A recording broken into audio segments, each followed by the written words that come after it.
MLC Kalvakuntla Kavitha bail పిటిషన్పై ఇవాళ కూడా విచారణ జరగనుంది. జ్యుడిషియల్ కస్టడీలో ఉన్న కవిత తనకు బెయిల్ ఇవ్వాలంటూ సిబిఐ ప్రత్యేక కోర్టును కోరిన విషయం తెలిసిందే. కవిత పిటిషన్పై విచారణ మంగళవారం కొనసాగింది. కవిత తరపు న్యాయవాది రాణా వాదనలు వినిపించారు. కస్టడీని పొడిగించాలని ఈడీ తరపు న్యాయవాది కోరారు. ఈడీ అభ్యర్థన మేరకు మే 7వ తేదీ వరకు కవిత కస్టడీని పొడిగించారు. కవిత కస్టడీ పొడిగింపుపై సిబిఐ, ఈడీలు న్యాయస్థానంలో అప్లికేషన్ దాఖలు చేశాయి. కేసు దర్యాప్తు పురోగతి వివరాలను కోర్టుకు అందజేశారు. 60 రోజుల్లో కవిత అరెస్టుపై ఛార్జ్ షీట్ సమర్పిస్తామని ఈడీ తెలిపింది. విచారణను కోర్టు ఇవాల్టికి వాయిదా వేసింది.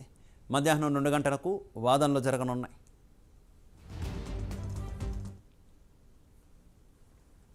ఇక కవిత బెయిల్ పిటిషన్కి సంబంధించి మరింత సమాచారం మా ఢిల్లీ కరెస్పాండెంట్ రామకృష్ణ అందిస్తారు.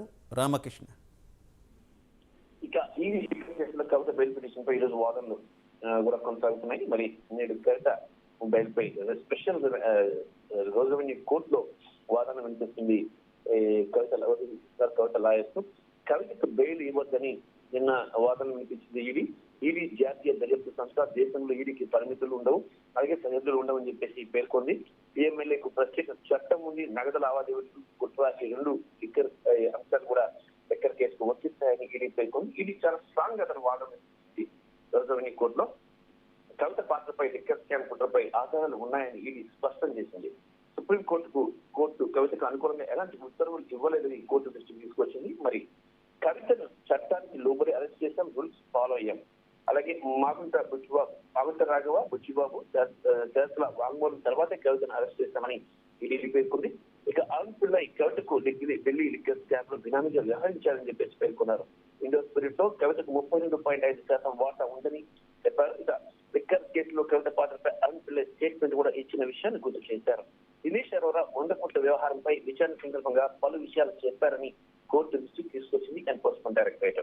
బుచ్చిబాబు ఫోన్లోని నోట్స్ లో లిక్కర్ స్కామ్ వ్యవహారంపై మరింత సమాచారం దొరికిందనే బాంబును పేల్చింది ఈడీ. మరి ఇప్పటిదాకా కూడా తన ప్రమేయం ఏమీ లేదు, తన పాత్ర లేదు, తనకు ఎలాంటి సంబంధం లేదు అని చెప్పిన కవిత దీనిపై ఏం సమాధానం ఇస్తారు, కవిత లాయర్లు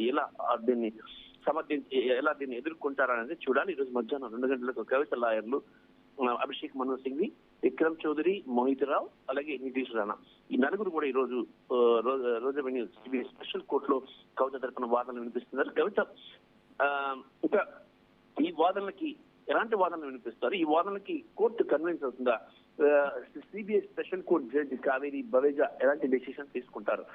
ఒకవేళ కానీ ఈడీ మాటలు కానీ కన్విన్స్ అయితే మాత్రం కవితకు బెయిల్ రాదు. ఒక ఈడీ వ్యాఖ్యలకు కానీ కన్విన్స్ కాకుండా